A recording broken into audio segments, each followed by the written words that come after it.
নির্বাচন নির্বাচন নির্বাচন শুরু তো আমার উসমান হাদির বিচার শেষ। এই দেশে নির্বাচন পরবর্তী সরকার আসলে কখন উসমান হাদির বিচার করবে না, কখনই উসমান হাদির ইনসাফের পক্ষে লড়াইটা আর কেউ চালিয়ে যাবে না।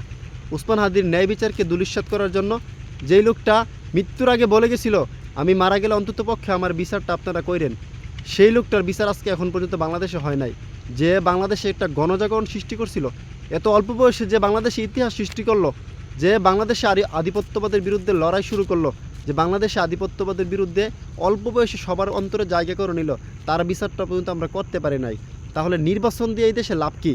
এই দেশে 1971-এর পর থেকে 25 পর্যন্ত অনেকবারই আমরা নির্বাচন দেখছি, অনেকবারই আমরা দলীয় সরকার দেখছি, কিন্তু এই দেশে জনগণ কিছু পায় নাই। এদেশে এরশাদ বিরোধী আন্দোলন, আবার 24-এ স্বৈরাচার পতন, বারবার যদি এই দেশে ইতিহাসে অভ্যুত্থান হয়, তাহলে লাভ কি নির্বাচন দিয়ে? নির্বাচন মুখ্য বিষয় না। এই নির্বাচনের আগে আমাদের উসমান হাদির বিচার করতে হবে। আমরা নির্বাচন শুরু তো উসমান হাদির শেষ, নির্বাচন হয়েছে মানে উসমান হাদির শেষ। নির্বাচনের পরে আর কখনোই বাংলাদেশে কি উসমান হাদির বিচার করবে না। সবাই উসমান হাদির ইনসাফের লড়াইটা শেষ করে দিতে চাইবে, সবাই উসমান হাদির ন্যায় বিচারকে দুলিশ্বাত করতে চাইবে। উসমান হাদিকে সবাই অন্তর থেকে মুছে দেওয়ার চক্রান্ত চলতেছে। এই কারণে বাংলাদেশের জনগণ সবার উচিত আগে উসমান হাদির বিচার, তারপরে নির্বাচন। নো নির্বাচন, জাস্টিস ফর উসমান হাদি।